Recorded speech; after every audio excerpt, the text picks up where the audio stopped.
nazo bundaka en même temps na connexion na nini na nyonso que nzamba sala biso grâce. Voilà.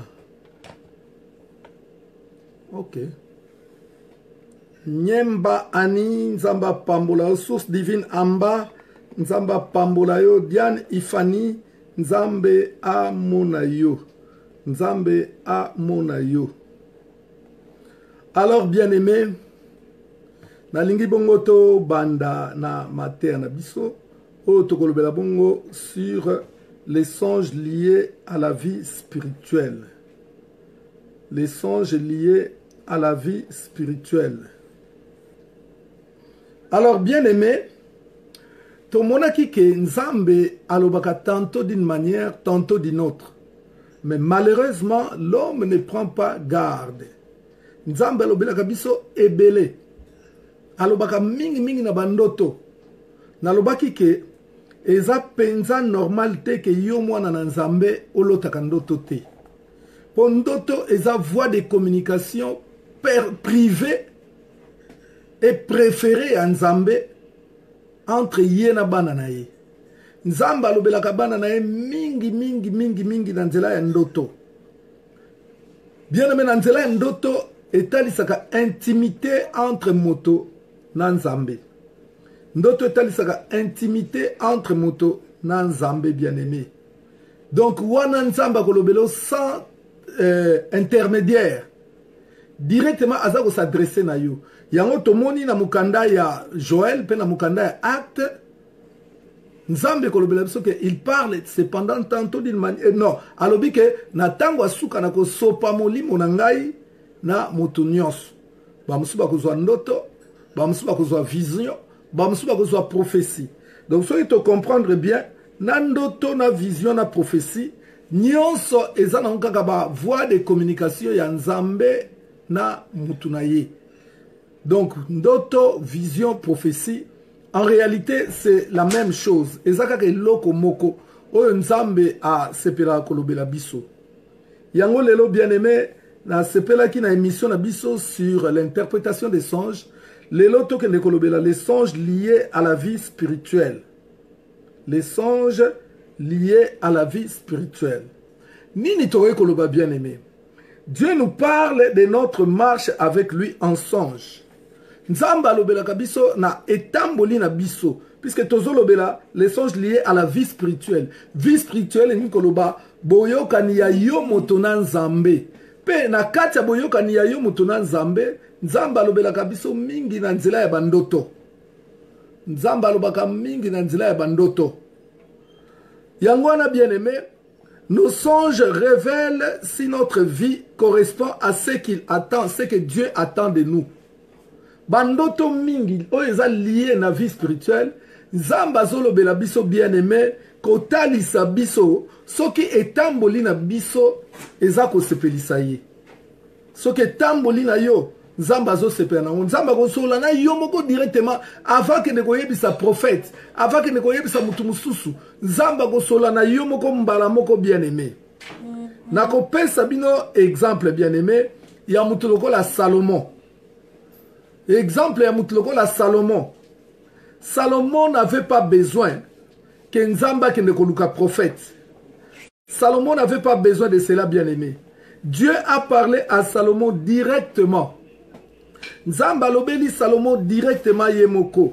Salomon n'a pas eu besoin de chercher Dieu à cause du bienfait qu'il avait accompli. La construction du temple, Dieu s'est adressé à lui afin de lui demander ce qu'il voulait. Tout s'est passé en songe. Ndenge tolobaka makambo ya Salomon. Salomon bien-aimé nzamba sololi na ye moko na bolamo ya saelaki nzambe na ndenge atongaki tempelo na nzambe. Nzamba ya kosola na ye bien-aimé ye moko sans intermédiaire. Nzamba ya kosola na Salomon mbala moko na nzela ya ndoto. Ndenge toyokaka ke nzamba tuni Salomon olingi na pesa yo nini. Salomon alobi ke na lingi nzambe tala peuple ebele opesi ngai. Peuple na kokamba bango ndenge nini. Yango na sengi nzambe pesa nga bwanya. Nyonso bien-aimé ezoleka na nzela ya ndoto. Makam nyonso nzambe azolobela Salomon na nzela ya ndoto bien-aimé basoli bango mibale. Bato ebele baza ko néglige ndoto. baza koluka ba prophète. Or que nzambe pona vi na yo etamboli na yo soka zo sepela no to azo sepela na yo te.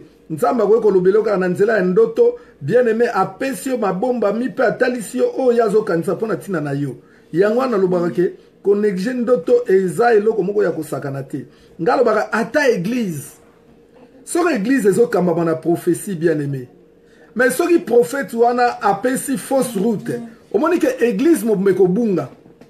Mais soki mosali na nzambe aza attentif. Ata aza prophète te mais nzambe wana kolobela ye sur la marche de l'église. Na nzela ya ndoto nzambe wana ko révéler makambo ebele.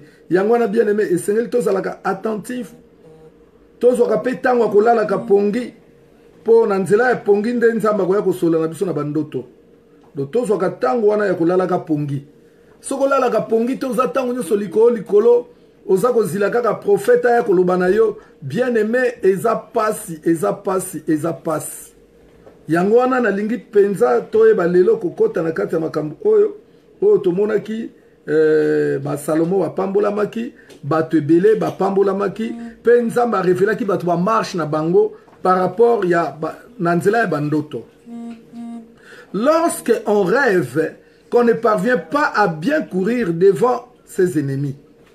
Ah, on a koti mbala moko bien-aimé na kotalisa yo différentes ndoto oyo nzambe azolobela biso différents modèles ya bandoto oyo nzambe aza ko utiliser pour na kolobela biso bien-aimé. Ndoto ya liboso nazopesa yo exemple. Ndoto ya liboso olali pongi. Olali pongi na kati ya pongi na yo ndeko na ngai ozolota ke oza kokoa kokima te bazolando mbangu na mbangu wana bazolanda yo bien-aimé ozokoka kokima liboso banguna na yo te ozokoka kokima te bien-aimé pourtant banguna bazolanda yo. Ndoto wana elakisi nini? Ndoto wana elakisi simplement que kati na yo do bazolanda mbangu ozokoka kokima te. Ndoto wana olotaka ngo pe mingi ndeko na ngai elakisi simplement que kati na yo oza na biloko oyo eza ko étouffer marche na yo na nzambe. Bazolanda mbangu mais ozokoka kokima mbangu te. Ndoto wana ezolakisa que kati na yo il y a certaines choses qui étouffent votre marche avec Dieu. Donc nzambe azosenga yo o se débarrasser na biloko wana. Yo mutoloti ndoto bazolanda ko mbangu ozoko okima te. Nzamba azosepela na yo te ozana biloko angani kati na yo. Ozana biloko kati na yo oyo eza nzambe te. Yango wana biloko wana ekoempêche yo okende musika na nzambe bien-aimé.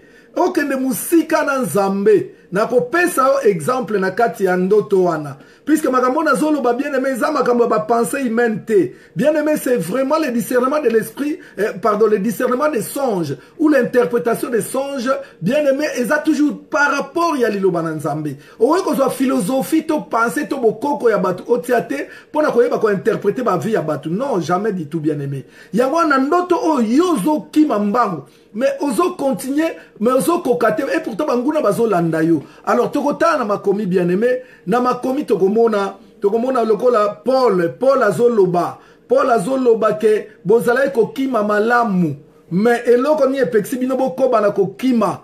Influence wana eute pa ya muto ya bengi binote. Ça c'est Paul qui le dit bien-aimé. Paul a dit vous courez bien, mais qui vous a empêché de continuer à courir? Père Baptiste, cette influence ne vient pas de celui qui vous a appelé. Donc, muto yazokima mbangu bien-aimé, na kati mbangu na ebanguna bazolandae. Mais yazoko continue ko kimate. À comprendre que azana biloko angana, azana biloko a satana kati na ye, azata usuna vimoko ya mabe caché kati na ye, nzamba zo senga ye ke a se débarrasser na biloko na po a continuer ko tambola elongo na nzambe. Ah, nous sommes en train de parler des songes liés à la vie spirituelle. Bien aimé toza batu ya nzambe, toza batu ya molimo. Bible l'heure vient où les vrais adorateurs adoreront le Seigneur en esprit et en vérité. Dieu cherche des hommes spirituels bien-aimés. Dans 1 Corinthiens 2, 14 et 15, on nous parle de l'homme spirituel et l'homme charnel. On dit l'homme spirituel, d'abord l'homme animal ne comprend pas les choses de l'esprit de Dieu. Mais tandis que l'homme spirituel, il comprend et il juge de tout. tala vie na yo bien-aimé. Nakopé ce exemple. Exemple mususu. Nakopé ce exemple Paul alobaki que vous courez bien mais qui vous a empêché de continuer à courir. Il y a une influence qui ne vient pas de Dieu. Si on a repéré ce deuxième exemple, bien-aimé, deuxième exemple, Ezali Josué Nabana Israël. Josué Nabana Israël, bango wana bien-aimé bazo kende na Kana. Mais na nzela na bango lokola. Akana zwaki biloko mabe akotisaki. Et salaki nini? Et empêchaki bango ba continuer marche na bango. Il fallait Josué atelemisa peuple ba lukanzambe batala nanya zana kati ya makambu oyo po ba yeba kolongola biloko wana biloko angana oyo ekota ikati na bango pe tang balongola kengo moni marche na bango e continuaki. Donc soki na vie na yo bien-aimé ozolala ozolota ndoto ozokima bazolanda yo mais ozokoka kokima bien te yeba que Dieu te demande, Dieu t'interpelle olongola biloko mususu donc mingi eza vie ya masumu olongola biloko wana puisque awa tozana les songes liés à la vie spirituelle. Tant on a lobby vous courez bien qui vous a arrêté pour vous empêcher d'obéir à la vérité. Wana bien-aimé ezana Galates 5 7 à 9. Pona kotali soki nazote ayo na kwaku te na kalao te na Jeune Afrique te na tente au Congo pété. Galates chapitre 5 verset 7 à 9. Wande okomona verset wana. Galates 5 7 à 9. Ozo kima mais ozo kima penza bien te. Do ozana biloko angana, ozana biloko satana kati na yo, yangwana eza ko empêcher yo okende liboso. Alors, deuxième ndoto bien-aimé, deuxième ndoto ezotalisa marche ya mutuna nzambe togolobanini se retrouver en rêve en train de marcher pieds nus. Na ndoto na yo, oh mama Tina nzamba pambola yo, mama Tina Izuba, nzambe amona yo. Bien-aimé, se retrouver en rêve en train de marcher pieds nus ou porter une demi-paire de chaussures. Na ndoto na yo lali ozolota nini ozoloto ozotambola makolongulu ozoloto ozotambola makolongulu bien-aimé ou bien olati sapatu likolo moko yango yo moni na ndoto na yo bien-aimé c'est bizarre on se retrouve makolongulu et pourtant na bomoto botambola jamais makolongulu ou bien olati lipapa to sandal to sapatu likolo moko bien-aimé na ndoto na yo omimoni ndenge wana yango elingi koloba nini. Yango Linikoloba simplement bien-aimé, que le Seigneur vous révèle que vous avez perdu les ailes de la vie chrétienne. Nzamba zotali soke vie chrétienne na yo, ozesu na kosepela nangote au perdre. Bien-aimé kabaka li solone ozolanda ngai invité bandeko mama Katime na nzamba mona yo, nzamba mona bino bana na etumba. Bien-aimé, au perdre zèle, so ozomi mona na ndoto na yoza makolongulu, to lati sapatu likolo moko nzambe azo sepelate, nzambe azo sepelate, donc nzambe azo talisa yo ke zèle ya liloba na nzambe eza penza lisusu te. Au perdre zèle ya liloba nzambe. Au perdre zèle ya liloba nzambe. Yangwana nzambe alingi, il faut reprendre zèle wana. Bien-aimé, Ephésiens 5 verset 15. Interpréter bandoto par rapport à la parole de Dieu. Il n'y a pas autre chose bien aimé qui peut interpréter les songes. Ce n'est pas la philosophie, ce n'est pas la coutume. Bien aimé, c'est la parole de Dieu qui interprète les songes. Voilà. Alors, Tozana, Ephésiens 6 verset 15. Ephésiens 6 verset 15 lobby. Mettez pour chaussures à vos pieds les ailes que donne l'évangile de paix. Et sengelo mi mona ke olata sapatu pe makolo nyonso mibale. Mais soko moni olata sapatu te oza makolo ngulu yeba ke aussi o perdre zèle. Na lingi mwana na nzambe oyeba ke les chaussures symbolisent les ailes et la persévérance dans les affaires de Dieu. Sapatu etalisaka molende na makamu na nzambe. Yangwane sengeli na bandoto na yo omonaka ke olati sapatu. Olati sapatu. Soki sapatu ezate. Yeba ke nzamba zako interpele yo. Ke zongela ye. Sapatu ekokipe kozala signe ya pauvreté. Awa na baloli yango siko na sens mususu. Donc ozanga sapatu bien aimé ezotalisa que ozesu na molende te to zeli ya évangile te. Mais même sapatu pe ekoki kozala bien aimé signe ya pauvreté na kati ya ndoto. Okoye komimona ke vie chrétienne na yo oza penza na molende osambelaka makasi otingama na nzambe osalelaka ye ozanga ba prière te eza na église eza yo mo ba prière personnelle na ndaku mais omikuti olali oloti ndoto ke oza na sapatu te wana ezotalisa yo ke signe ya bobola Yesu amikomisaki mobola po yo koma mozwi bongo yo kende bien aimé kozala mobola ndenge nini Ozala mobola ndenge nini. 2 Samuel chapitre 15 verset 30. 2 Samuel chapitre 15 verset 30. Nalingozwa 2 Samuel chapitre 15 verset 30. Komelanga yango ma fille Aurélia Tanga ya Nzambe. 2 Samuel chapitre 15 verset 30. Nanya gokoma Rebecca Nzuzi. Noela Wechi. Claudia Otabo Katimena Ale Mimi la grâce. Nanya Okomelangai 2 Samuel chapitre 15 verset 30.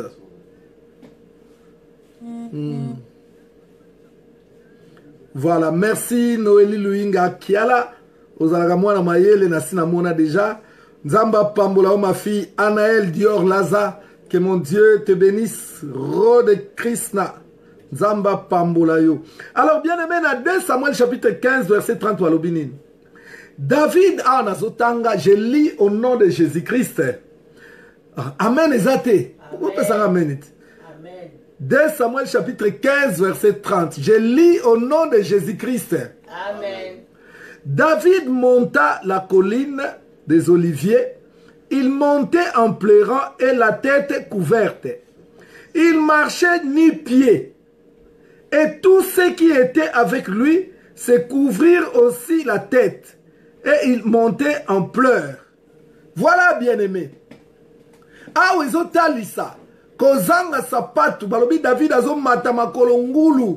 Bien-aimé, wana assis à perdre. Assis à perdre. Oh, yazalaki nango bokonzi. À perdre makamunios, ma privilège alaki nango bien-aimé. Ah. Maman li azomona na te bozo pia mbote ndenge nini ngamo ko pia mbote te boyeke ka na mene voilà. Alors bien aimé David a perdu ma privilège no salaki nango ah balobi tanga ke ko luka nzambe abanda ko mata makolongulu po azalaki sune lokote azalaki sune lokote voilà makolongulu bien aimé eza oya ba kimbangiste na ba musulman te makolongulu eza la symbolique nango eza la symbolique nango tokotali sabino ngo sima toko banano bien aimé na lobi likambwana ya kozala makolongulu et kokipe kozala elles peuvent aussi être une demande de Dieu aux chrétiens à une vie de sanctification. Nzamba ko sengo vie à sanctification kaka na makolongulu wana donc makolongulu eza na ba signification ebele tokozwa exemple bien aimé na Exode chapitre 3 verset 5. Exode chapitre 3 verset 5. Komelanga yango Noélie Luinga Kiala Santi Bikindu Nzamba Pambola au sacré miracle d'Orcas Nzamba Mona Oneli Elunga. Alors bien aimé tozabo mona Exode chapitre 3 verset 5.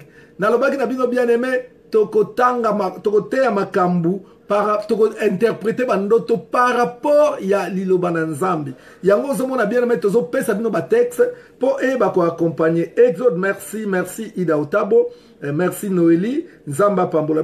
Exode 3 verset 5, je lis au nom de Jésus-Christ. Amen. Dieu dit, n'approche pas d'ici, ôte tes souliers de tes pieds, car le lieu sur lequel tu te tiens est une terre sainte. Voilà bien aimé.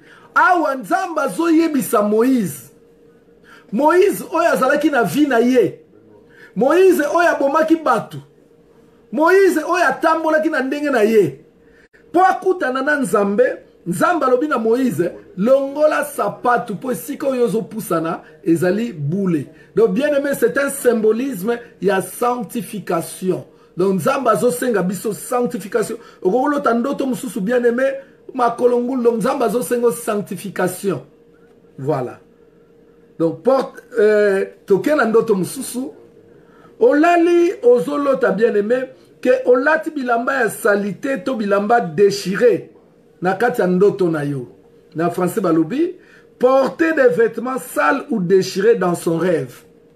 Olali oloti ndoto bien aimé, olati bilamba ko pasuka.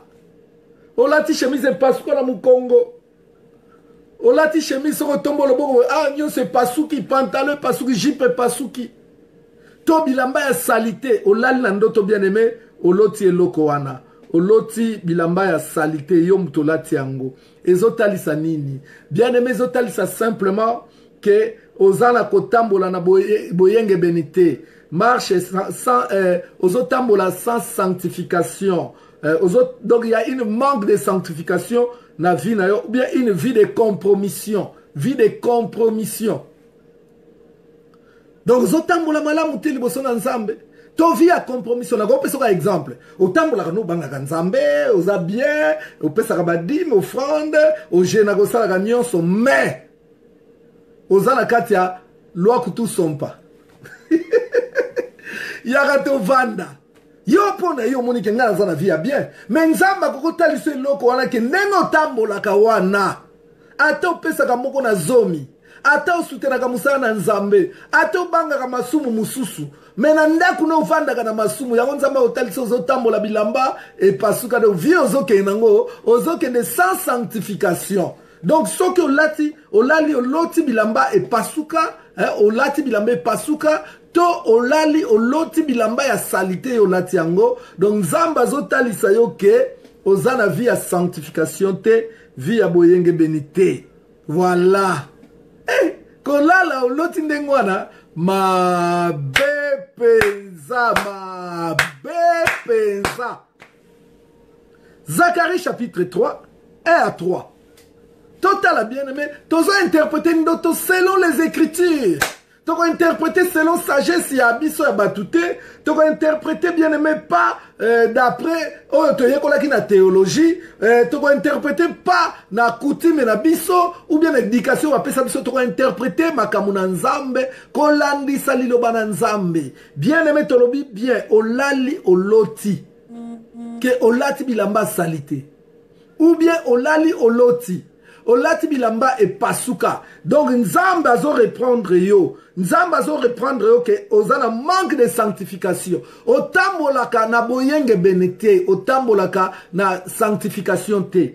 Ou bien ozana vie à compromission. Vie à compromission on a pesi bino ezaka moko kata ba exemple. Yo vandaka na mobali, bobala na te, bozo sala kindumba. Mais yo bosana na oke bosala kindumba pona yo ezali ke mobali nanga opesa moko na zomi osala boye osambelaka olinga batu batonga kate olinga bongo lwa kutu somba wana yaka to kufa na bokufa mokufa ka penza bokufa ka bokufa ka penza. Donc eza penza grave. Eza grave bien aimé. Nzamba compromission te. Yango na exibino ke. Donc wana eza vie à compromission. Ozo vivre na compromission. Donc Nzamba ko sepela na yo te. Yango no mona Nzamba ko taliso ke ndengo tambola ka wana olata bilamba salité. Bilamba wana yango te. Ozana vie ma bepenza. Vie wana penza ya mabe. O légaliser kindumba. Baninga bazosa ya kobomba mama yozo yango officiel kindumba eza vie ya compromission. Nzamba hotel soke ozala bilamba mabe zaka ya baujana te même oyo lotaka na ndoto na bilamba mabe bilamba pasuka bilamba salite. Nzamba lingi yango te bien aimé. Nzamba lingi yango te yaka to vanda lwa kutu sompa yaka to kufa. Nzamba lingi yango te mabe penza mabebele bozwi pe bo légalisant bozo kende pe batnyes ba yebika ba vanda telle place bosala ni place wana bobala nati vie à compromission. Alors tozali bien aimé na Zacharie 3 1 à 3. Zacharie 3 1 à 3. Je lis au nom de Jésus-Christ. Il me fit voir Josué, le souverain sacrificateur, debout devant l'ange de l'Éternel. et Satan qui se tenait à sa droite pour l'accuser. L'Éternel dit à Satan, que l'Éternel te réprime, Satan, que l'Éternel te réprime, lui qui a choisi Jérusalem, n'est-ce pas là un tison arraché de feu? Or, Yoka, or Josué était là, couvert de vêtements sales, et il se tenait debout devant l'ange. Ah, batali si biso bien aimé, Josué azaki na bilamba mabe, bilamba ya salite pe Satan azofunda ye pa ya nzambe. Mama, tango ozalaka na vie ya compromission, babala yo te. Ovandaka na tata moko na ndako bobandi pe kobota. Tata wana bapara na ba yebi ete. Yo lobika tokeneki na mairie balinga na mairie. Babalaka mwasi na mérité. Babalaka mwasi epa ya baboti. Yeba ke Satan afundaka o mikolo nyonso lobi tala aza na bilamba salite. Tala aza na bilamba salite. Mabe penza. Bible bengi Satan l'accusateur de nos frères. Nga ite na kati. Nga afunda nga mazwaka nga na nelo onete. Bilamba propre. Babi Satan l'accusateur de nos frères. Donc bato nyonso balati bilamba salité.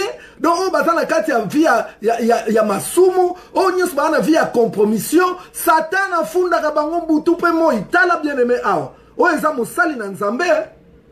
Josué mosali na nzambe balobi ke Satan afundi ye po alata bilamba salité. Donc atambola ki mabe. Awa elingo lobake atoza mosali na nzambe. Soki ozwa mwana batu baboti balia mpata te yeba kenko. Mabe bele mabe penza. Voilà. Via compromission. Yo mwana nzambe bakopi ngoza ya nzambe te. Bien aimé mabe. Yo mwana nzambe ozana vinini, ozana vinini. Ozana vinini bien aimé luka nzambe. Via compromission ozana eloko angana. Bien aimé nombre 5 elobi na biso. Tout bien mal acquis faisant la restituer. Mais yo vanda nango télévision vanda nango na ndako wana osomaka normalement prix nango za 5000 €. Mais yo batekela que moitié prix 2000 €. Mama télévision ane funda ka yo pa ya nzambe ozana bilamba salité. Hey!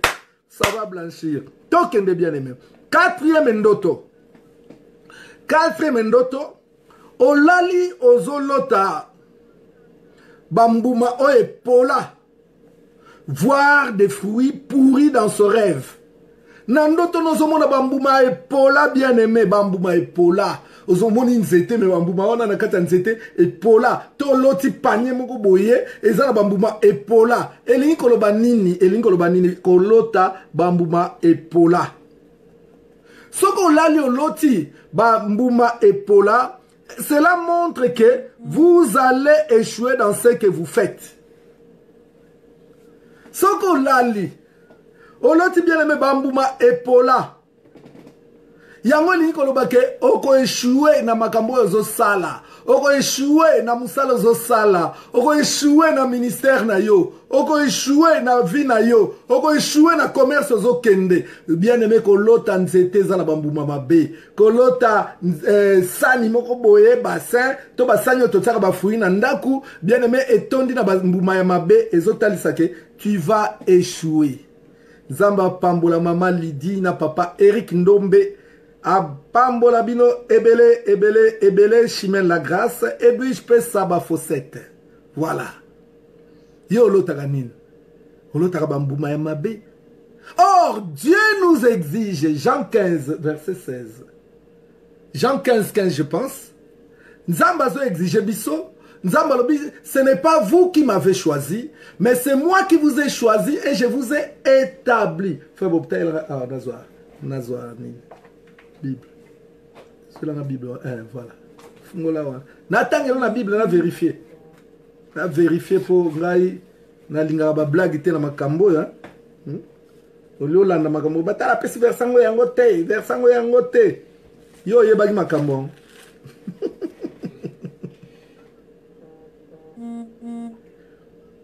Ok, Jean 15 verset 16.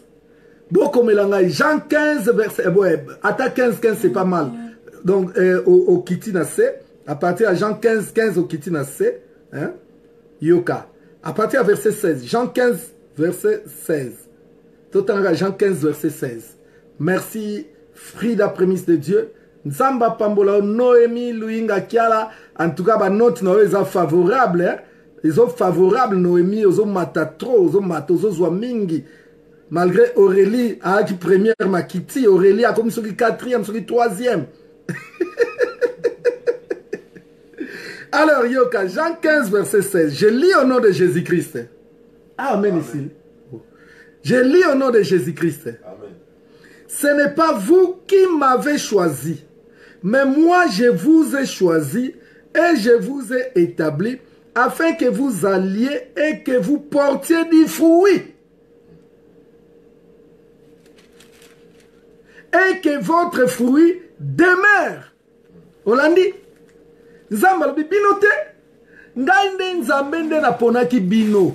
Ngai nde na ponaki bino.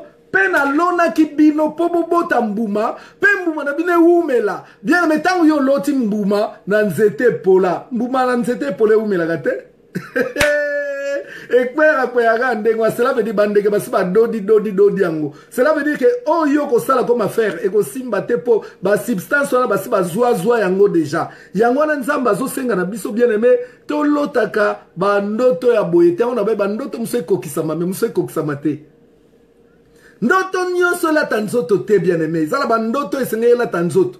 Ezaba na bandoto yo soko monya ngo il faut révoquer yango. Yango soko latin soto ma bepenza.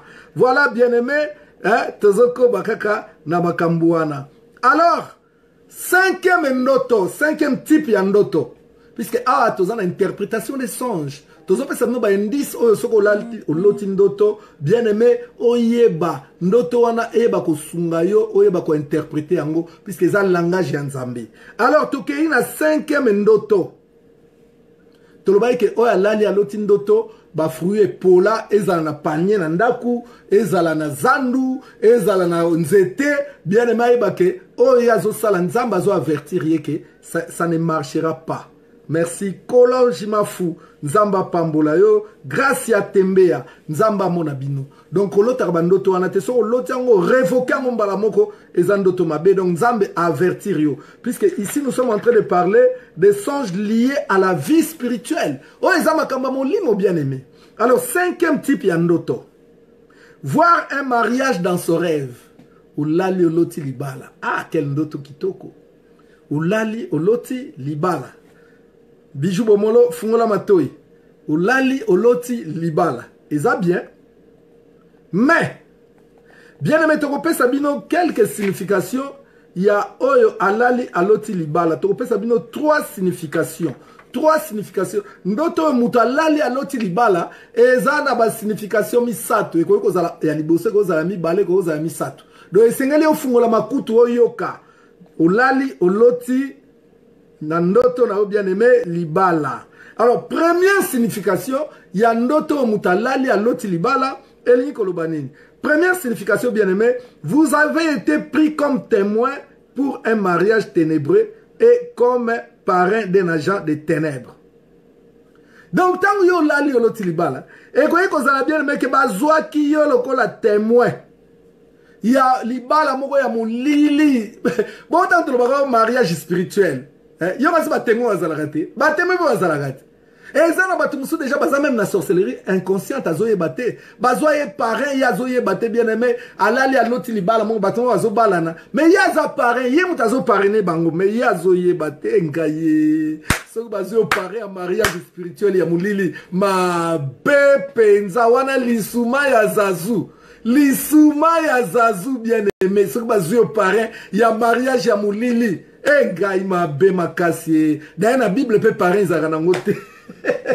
Mais yo bakoti na jeune bango de basali mokili na bango bakoti si na kati ozo jouer pe rôle ba pesi rôle parrain yo la na la loti libala ke ba ma be makasi bien aimé ma be makasi donc ndoki moko azala camarade na yo ndoki moko azala na famille na yo azuyo parrain na ya koti si na kati bien aimé. Le but est de protéger les puissances ténébreuses et de garantir l'immunité à cet agent qui ne pourrait pas être inquiété de vos prières. Bien aimé, but nango yango wana po tangu yo basi bazuyo lokola agent. Cela veut dire, tant que vous avez la parrain. Donc, même prière, vous ne pensez jamais à banana que bazana makamba boye boye mbilinga mbilinga. Vous en avez idée wana te. Donc, bien aimé, vous jouez toujours pour la bien à bango. Donc, eza penza mabe. Wana signification liboso, ya ndoto mutoloti ke batu babalani. Donc, wana eza exemple nini signification liboso. Deuxième signification, vous avez été marié à un esprit humain. Vous avez été marié à un esprit humain à qui vous avez promis fidélité. Cet esprit règne désormais sur votre vie. Elle profite de vœux que vous aviez prononcés lors de votre mariage spirituel avec elle. Quelquefois, ce sont des parents, puisque ça signification dans le livre,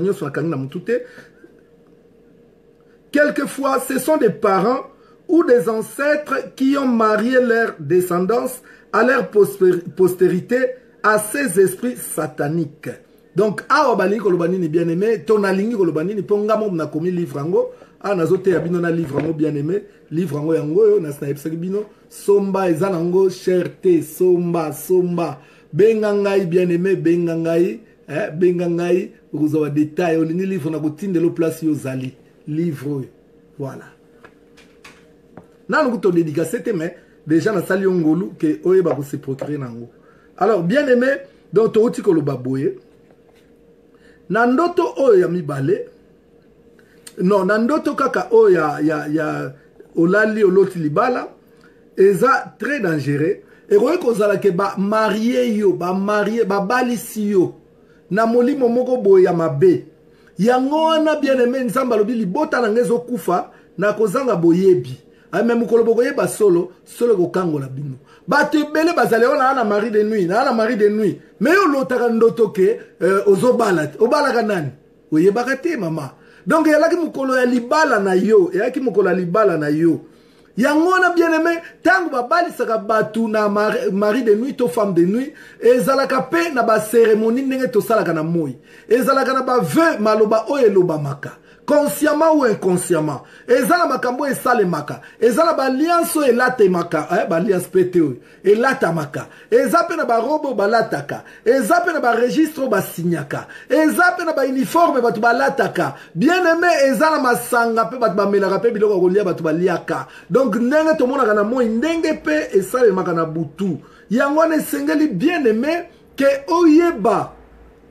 Oyeba toujours tant on loti ndoto andengo ya kosepela te toujours oloti ka ndoto na loti na bali te keba obali me wapi tant so bali so na butu mais na butu on sala ki ba vœu ozwa ki ba engagement na ya mwe ko nyokola yo bien aimé et ko nyokola pe batuana ba profitaka na ba vœu oyo to prononcaka tant to sala ka libala wana spirituel yango esengeli to keba. Ebele bazali bien aimé, au monde même na libala on moni maman na yo, au moni pe papa na yo, mais comme on a maman na papa ça ne garantit rien. Peut-être maman na papa na kata libala, bango batu ba balisio na libala butu. Bango batu ba pensio mobali ya butu. Et sengeli ok ba bien aimé. Bandoto wana donc nagoya nango nagoya ko expliquer na suka, to keneno na troisième signification ya ndoto ya libala. Troisième signification ya ndoto ya libala, hein? Troisième signification il s'agit d'un message de Dieu pour vous annoncer votre mariage à venir. Donc, message Yanzambe, il y a bien ce qu'il y a. Et vous avez dit Nzamba zotalisa yoke kalate ozobala mama nangai, kalate ozobala papa nangai. Donc, ce que l'autre bongo elinko lobake, l'autre ke libala. Ni yokosala bien aimé elingo lobaki kota na prière luka nzambe apesa yo précision. Notre Dieu c'est un Dieu de précision. Ko sepela mbangu mbangu te na loti ke nazobala na kanti kala te nazobala te tangu suko bala balimba balisa na libala butu keba. Donc esengeli au bon de la nzambe apesa yo confirmation. Nzamba a confirmé yo bien aimé. Tant que Nzamba a confirmé yo te ko sepela mbangu te puisque libala na ko la tombe na yo place yo ko souffrir ebele. Alors sixième songe toujours lié, les songes liés à la vie spirituelle. Alors bien aimé, sixième songe tokoloba olali oloti ozo assister na réunion to na ba réunion olali ozo mimona oza na kati ya ba réunion to na kati ya réunion yango elingi koloba nini olali ozo mona oza na réunion to oza na kati ya ba réunion yango elingi koloba nini ou bien olalaka olotaka tangu nyonso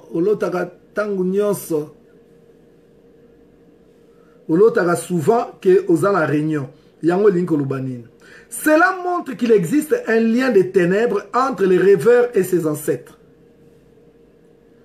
Yango elingi koloba ke lien moko ya ténèbres existaka entre yo na bakoko na yo tango lala komona ga ozaka na ba réunion. Donc lien moko ya ténèbres, lien moko ya mulili bien aimé, rapport relation moko ya mulili entre yo na bakoko na yo ezalaka. Or la Bible nous dit il n'y a pas de relation entre les vivants et les morts. Donc c'est un mauvais rêve. Et c'est okeba. Yango li pe kotali sanini bien aimé. Et li kotali c'est qu'il y a une présence des alliances obscures. Et ça la présence moko, il y a ba alliance moko obscure. Ozana alliance moko obscure na batu oyo tangu bakufa to pe même bakufa te yango na nzamba zo kebisa yo ozana lien moko ozana relation moko ozana alliance moko obscure yango na esengeli na yo mobundi molongi esengeli na yo mwana etumba otelema obuka ba alliance wana o détruire yango bien mais yo ko sala ba réunion na batu yo yebite ndenge nini. Donc c'est qu'il y a une relation, il y a une alliance. Il faut briser yango pe mettre fin à yango. C'est la conséquence des pratiques idolâtriques des parents et des ancêtres. Yango monara toujours aux anaba réunion, aux anaba réunion, aux anaba réunion et sengeli okeba. Alors toke na septième ndoto. Septième ndoto. Toza toujours dans les songes liés à la vie spirituelle.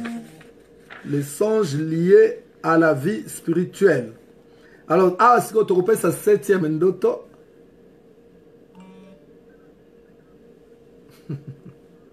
Nalinga va nous répondre à question si côté, ba question ya na opesa no moi tant botu na ba question, puisque si on a pas répondre na ba question donc moi to avancer et zalité.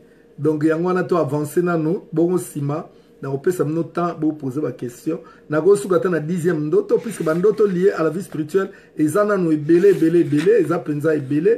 eza penza ebele donc total la place na go suka comme ça après na go pesa bino espace boko ko benga to ko koma pour na ko expliquer bino ba ndoto lié à la vie spirituelle. Alors toi na 7e ndoto.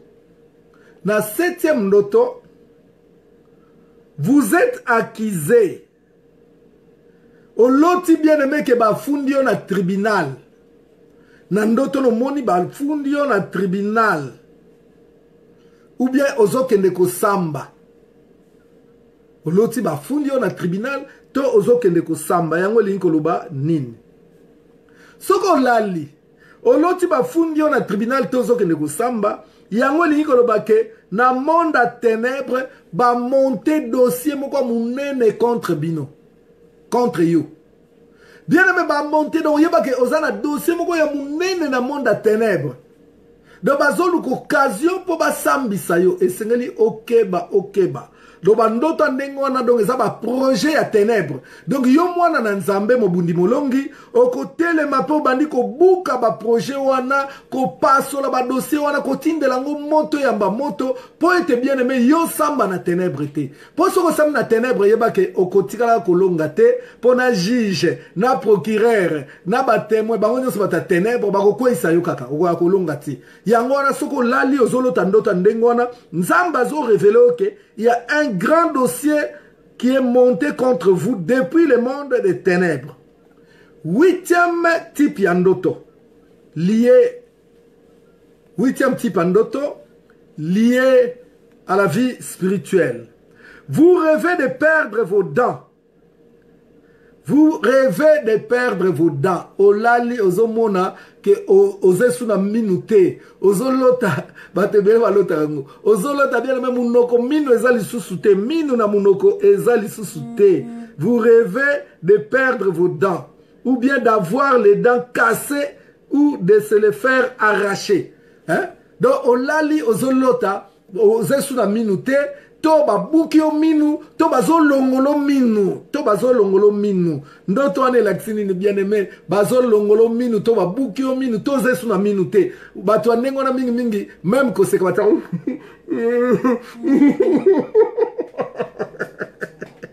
mabe penza olali ozesu na minu te mabe penza bien aimé yango likoloba nini. L'ennemi cherche à vous enlever votre joie. L'ennemi cherche à vous enlever votre joie.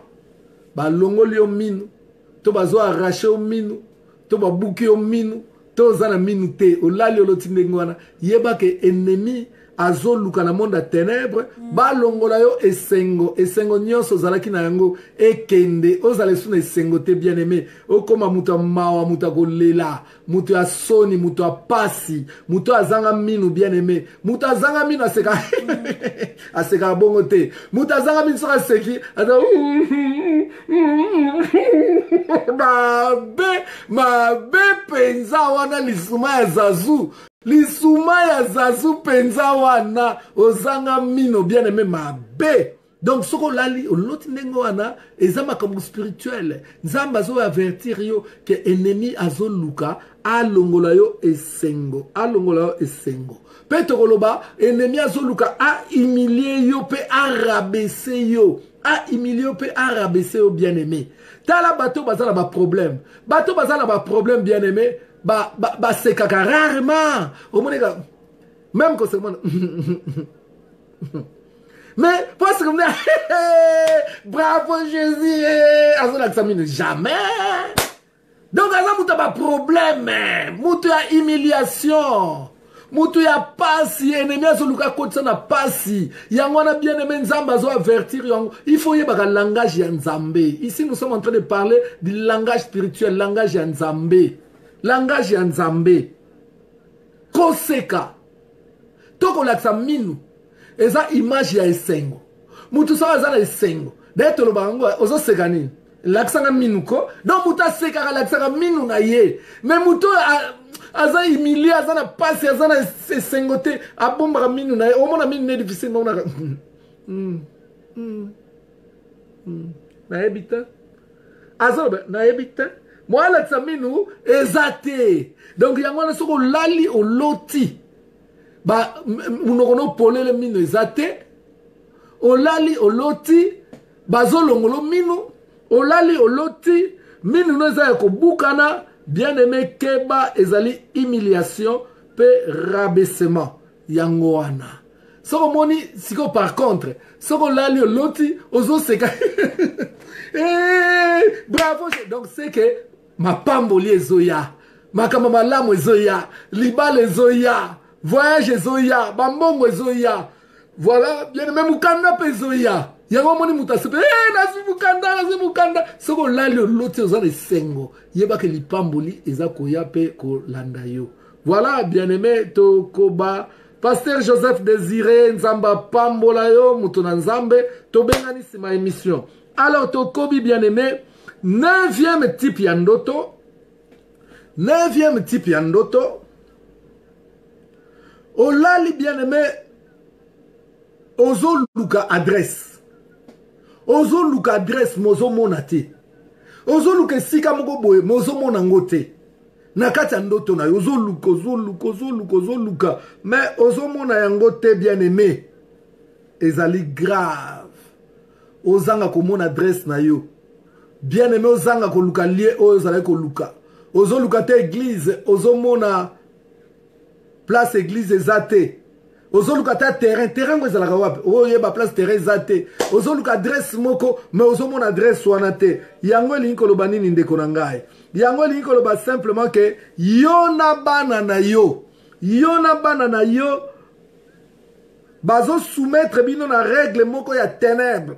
na balwa moko ya ténèbre bien aimé to na bokoko donc boza na se ya lwa moko ya bokoko yanga bozoluka nzela ya kobima bozoluka esika ya kokende mais bozoyebe pa ezali te donc eza na soumission moko to balwa établi moko eza kokonza bino donc yo mama yo papa na bana na yo boza na problème na ténèbre ezokonza bino bozoluka esika bookende kopambolama mais ténèbre eza kosoumettre bino eza koempêche bino bokoma esika wana donc yango wana donc soko lali oloti adresse ezomonana te bien aimé ezali mabe penza mabe makasi donc ennemi azoluka asoumettre bino donc bo kende liboso te donc esengeli na bino kokeba donc baloi wana mingi eza baloi ya ténèbre Romains 7 verset 1er lobi ignorez-vous frères car la loi exerce son pouvoir sur l'homme aussi longtemps que l'homme vit. En tout cas, il faut na kende. Il faut vraiment na zoabo. Il faut na comme à telle place. Mais oro kende mozo bunga nanzela ozo mone logote puisque ténèbres ici est décida pour na bino. Alors dixième type yandoto bien aimé, vous êtes au tribunal. Omi moni na kati ya tribunal.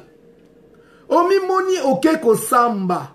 Na kati ya ndoto na yo omi moni bien aimé oza na tribunal okei ko samba elingi koloba nini des adversaires travaillent contre votre vie et votre témoignage tango lali oloti ke oza na tribunal oza okei ko samba elingi koloba ke banguna na yo ba o balingaka yo te banguna na yo mingi ya molili po a eza makambo ya les songes liés à la vie spirituelle. Bien aimé, c'est banguna na ya molili baza ko travailler contre yo pe na témoignage na po baby sa témoignage na yo. Bazo luka ba pakolo ber, bazo luka ba latisa yo o eza yo te. Bien aimé, bazo travailler contre témoignage na yo, bazo travailler contre vie na yo. Et l'arme utilisée est la parole de malédiction. Ces puissances veulent par la souffrance affaiblir et soumettre votre volonté. Donc, Batouana na monde à ténèbres. Bazo la kelo mabe. Nyon so po ba salir témoignage na yo. Bien aimé bando kiwana. Bazo luka ba affaiblir yo. Po ete ba ko soumettre volonté na yo. Yango komona mutu. So qui passe le ki asala nini. A monika abaniko perdre foi et pas nzambe. Pe lobilo boyo ki azongeli mokili. Akomi ko sala makambo oyo. E zali ya malamu ti. 11e type ya bandoto. 11e type ya bandoto. Na 11e type ya bandoto bien aimé. Olali ozolota ke olati bag nenga lati boy. Denga lati bag yango. Bag alliance, omoni alliance. Olali bien aimé. Ah oh eza 11e type hein. 11e type ya bandoto. Olali ozolota olati pété. Eza bien. Pour ce olati alliance, ozolati sake obali. Mais nous devons faire très attention, bien aimé. Nous devons faire très attention. Et qu'on a deux significations. Signification liboso que egoye kozala ndoto ya mabe. Po pété wana ozolata nani alati yo yango. Egoye kozala ya ténèbres. Quand c'est la gâte na lati pété, et la mari de nuit mtalatio, et la femme de nuit mtalatio, et la paix puissance moko songolo au sali alliance na bango, et la loge moko songolo au sali alliance na bango, yawano se retrouver na pété na musapi. Donc bien aimé, il faut oluka préciser par nzambe, pété oyo elinko laksanini. Ça peut être une mauvaise alliance, donc une alliance maléfique. Donc esengeli otuna nzambe. Mais deuxième signification, bien, ça peut être aussi une bonne alliance. Alliance que Dieu approuve. Et quand vous avez l'alliance ya libala, et vous avez l'alliance na nzambe, et vous avez l'alliance moko ya malamu. Donc si vous avez l'otindoto, au moni alliance, quand vous avez l'alliance moko mabete, vous avez malamu. Comme vous avez l'alliance ya malamu, vous avez ya mabe. Donc essayez na yo ko keba bien aimé. 12e type ya ndoto. 12e type ya ndoto na suka na 15e, na suka na 15e. na osuka na 15e po eza ebele. 12e type ya ndoto. Vous marchez ou nagez dans la mer ou dans un cours d'eau. Olali ozomimona yo wana bien aimé na kati ya mai ne bale to na piscine yo na sous-marin chubu yo wana ozo nager. Na ndoto na yo ozo sukola soit na piscine, soit na fleuve, soit na rivière, soit na mai njili to ebite, soit na plage. Na ndoto na ozo lota bien aimé oza ko nager. Yango elingo loba nini? Elingo loba nini? Ou bien ozo tambola pe le long ya cours d'eau. Ozo tambola tout le monde va passer la promenade le long ya cours d'eau. La plage ozo tambola na plage. Yango elingo loba nini? Bien aimé soki olali omimoni. To olala ko mimona ka toujours pembeni ya mai. To na kati ya mai. Yeba ke yo ozana faire na milimo ya mai. Ozana faire na bondoki ya mai. Bondoki ezana ndenge ebele. Ezana bondoki ya mokili. Ezana bondoki ya zamba. Ezape na bondoki ya mai. Epa yo tobenga ba sirène des eaux. Ba mami wata. Milimo ya mai. Ba léviathan. Ba ngando. Ba crocodile. Bien aimé. Ozana problème. Des fois. Famille na yo ezana kindoki ya mai.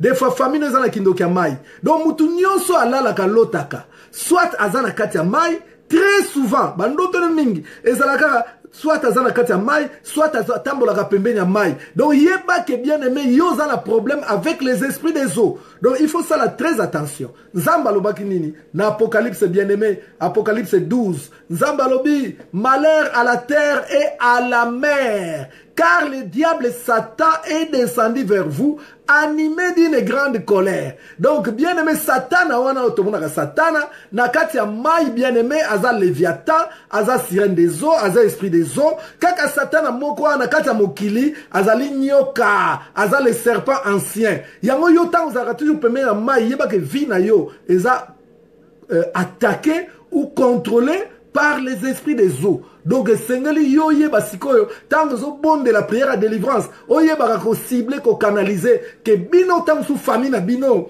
problème na bino zalaka serpent directement, mais ezalaka les esprits des eaux, ezalaka ba léviathan, ezalaka ba sirène, ezalaka milimo mai, yango na bien aimé, et sengeli o keba makas. 13e type ya ndoto.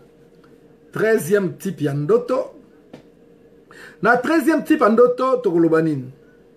Vous rêvez toujours en train de fêter son anniversaire. Tant nyonso olalaka. Très souvent la bandoto na yo omona kaka Reine Elisha Walesa, Nzamba Pambola yo Bert Limaya, Nzamba Mona yo Philomène Kabedi, Espoir Elikia Gloire, Nzamba Mona Bino, Amona Bino, Amona Bino, Amona Bino penza Ebele Bib Tumba, Lolenge Moko Nzamba Pambolo, Catherine Ngoy, Ida Otabo, Toza Kitoko, Yasolo Toza Kitoko, Nzamba Pambola yo, Agathe Mirador de moi-même. Que mon Dieu te bénisse. Bien-aimé, to komina 13e type ya ndoto. Na ndoto na yo, olotaka souvent ozo fêter anniversaire. Ozo fêter anniversaire. Bien-aimé, qu'on fêter anniversaire très souvent la kati ya ndoto symbolise simplement l'esprit de la pauvreté. Yo mona ngoza kitoko na fête anniversaire nanga, na fête anniversaire nanga. Ya anniversaire nyo ba fête mikolo na mikolo. Donc si on fête anniversaire mikolo nyonso, cela veut dire que tu dépenses souvent. Donc les autres ça bien aimé esprit à pauvreté. Yangwana esengeli oboya ndoto wana ofetaka anniversaire tous les jours. Tokeina 14e type ya ndoto. La 14e type ya ndoto bien aimé, kuna tolobanini olali oloti un portefeuille. Oloti portefeuille, porte-monnaie. Ngape nazana oyangana lakso na tambola nango. Yo intégration ezate. Ozala na portefeuille te mbonga ya rofinana. Mikanda kala ozo luka te yanga ezali ta yango. Bien, et un peu stylé. Bien ta yanga ne funga barata. Funga baraboe bien. Naba carte. Naba ni nyosura kati. Bien portefeuille.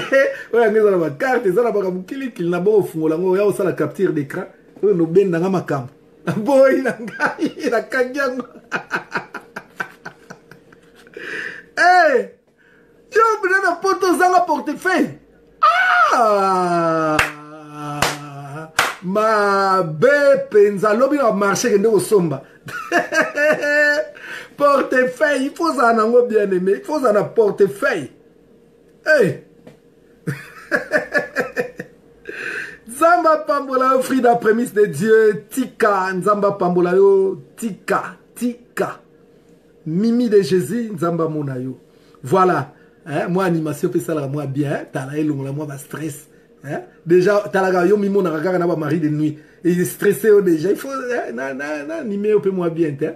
Esther vous dit bon côté voilà bravo Jésus alors bien aimé tokei tolobi boye olali ozolota to olotaka souvent portefeuille olotaka souvent portefeuille yango elingi koloba nini soki olalaka na bandoto na yo olotaka très souvent portefeuille elingi bien aimé eza ndoto malamu te eza ndoto bien te elingi koloba ke yo basi balakela bozwi na yo mabe balakela bozwi na yo mabe libabe kota yango wana mbongo monaka te yango wana mpe moza na portefeuille eza te carte bleue babotola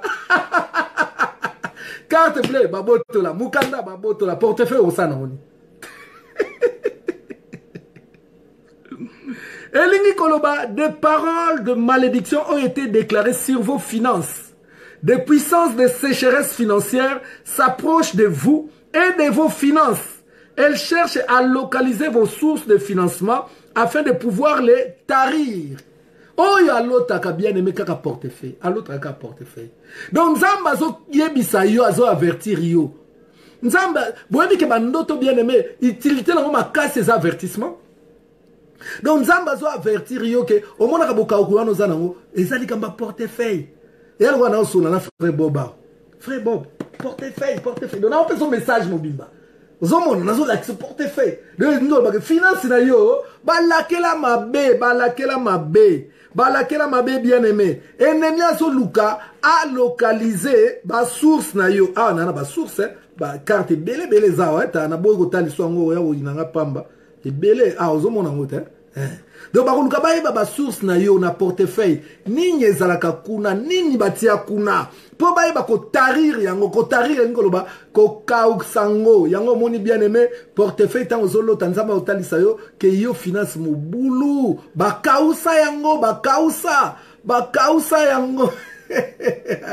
Noeli au comité hein? Ah Noeli au pesa retard zo kende là bien aimé, portefeuille na ba kausa. Tant on a solo ba portefeuille, ça peut aussi parler de sac à main. Et vous pouvez que ça sac à main, ba maman mingi ba na portefeuille timba na sac à main. Ba nyonso bozuna ba za na sac à main. Ndoto na yo ka nzamba zo taliso sac à main. Sac à main wana keba et vous ko zala ke finance na yo banguna ba kausa yango. Sac no wana ekota mbongo te. Ma pepe nzama be makas. Alors 15e type yandoto, vous rêvez que vous n'arrivez pas à courir mais à la place vous rampez. Bazo landayo. Quand on est na premier ndoto, bazo landayo, mais ozoko akokimate. Ozoko kimate pourtant bazo landayo bien aimé. Na la place okima, yo wano bandiko ramper, ozo ramper, tozo nguluma. Ozonguluma lokola bébé à quatre pattes. Tozo ramper. Et pourtant bazo landa yo. Bien aimé yango elingi koloba nini. Yango elingi koloba simplement bien aimé que l'ennemi cherche à vous humilier.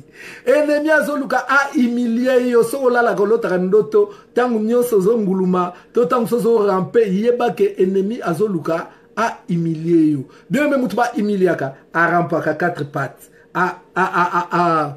Angulumaka, arampaka, ou bien atambolaka quatre pattes. Donc, d'autres loti bien aimé que ozo ramper, to ozako konguluma, ko ramper, to ko ramper, konguluma, na ko benda na nase. konguluma to kobenda na se nzambe azokebisa yo yeba ke plan moko ya humiliation ezali na monde ya ténèbre ya na ebise no bandoto nyonso ezaka te ke ndoto elata nzoto bandoto mosusu eza bandoto il faut to révoquer yango jamais yo koyi korampe bien aimé devant mutu jamais yo koyi kolala na se devant mutu soko konguluma soko kolala na se il faut ezalaka liboso na nzambe mais liboso na bato te bien aimé yango wana esengeli na biso kokeba toke bongo na mukanda ya Galate 5 toke na Galate 5 tosukela wana mpona lelo Galate chapitre 5 mungongo nyonso etikali na Suisse etikali kuna na Renan kote ya Lausanne mungongo etikali kuna yango lobi na lekaki te mpo mungongo ezalaki te nzambe apambola bandeko nyonso bayambaki nga kitoko kuna nzambe apambola bana etumba nyonso bayaki puisque ezalaki mpenza vraiment kitoko makasi makasi oyo tomonaki mpenza bien aimé le brisement la destruction des limites epai balimite bandelo ekweyaki bien aimé kuna na mboka Rena nzambe apambola bana ya Rena apambola papa Louison Makiobo mpe molongani na ye mama Magali apambola mpe mama Sidonikese la Tsunamite toza na lobi bongo toza na Galate chapitre 5 verset 7 à verset 8. Galates chapitre 5, verset 7 au verset 8. Place Nzamba Lobaki et à verset Nasna Sitaki déjà, mais Nazongeli Yango. FK la Congolia, FK Mika de Dieu. Nzamba Pambola Binomi Baleba FK. Nzamba Mona Binomi Bale. Isabeni Nzambe a Pambola yo. Alors bien aimé, Galates 5, 7 à 8, je lis au nom de Jésus-Christ. Vous courriez bien. Qui vous a arrêté pour vous empêcher d'obéir à la vérité. Cette influence ne vient pas de celui qui vous appelle. Nzamba zolobake, bozali kokima malamu. Mais ninye tindi bino, bobanda ko rampe. Ninye tindi bino, bobanda ko nguluma. Eza influence wana euti pa nzambe te. Donc, monguna ndesiko aza ko soumettre yo. Voilà, bien aimé. Togoyi koloba pona lelo. Togoyi koloba pona lelo, pona bandoto. Les songes liés à la vie spirituelle. Oyo nyonso eza makambo ya molimo oyo esengeli mwana nzambe ayeba penza kosimba yango komona yango pamba te bien aimé puisque mutu soki akolonga d'abord na molimo soki mpe akoperdre d'abord na molimo yango wana esengeli na biso bien aimé toyeba kosimbaka mpe kolukaka ba explication ya bandoto oyo toza bongo kolota nzambe apambola yo mama Sidonikese la Tsunamite Rose Muchoko Nzamba Pambola yo. Alors bien aimé, na komi na suka, il est 22h05. Na roye ko pesa ata 20 minutes, ata 20 minutes. Soki ozana ndoto to ozana likambu, o lingi to yeba ko expliquer, to yeba ko expliquer yo yango. Alors na fungoli téléphone, numéro nangai ezali bongo 06 boyeba ke na France, donc boutsa 0033. Boutsa 0033 bolongoli 0 après boke 6. Ok. Bon nga na pesa normal pour ezana WhatsApp, ezana Viber, ezana Imo. Ezana WhatsApp, ezana Viber, ezana na Imo. Owe ko benga lelo ndenge na zaboye na téléphone normal na ko yamba yo. Owe ko benga ngai na Messenger na ko yamba yo. Messenger toujours miko bachika. Comme pe owe ko benga na Viber na Imo pe na WhatsApp. Voilà, bien aimé, to fungoli téléphone na biso. Nazana minute mingi te na pesino juste 20 minutes. Owe ko benga zala mutaliboso. Soko zape na question. Ko epe ko koma na ko yeba ko répondre yo.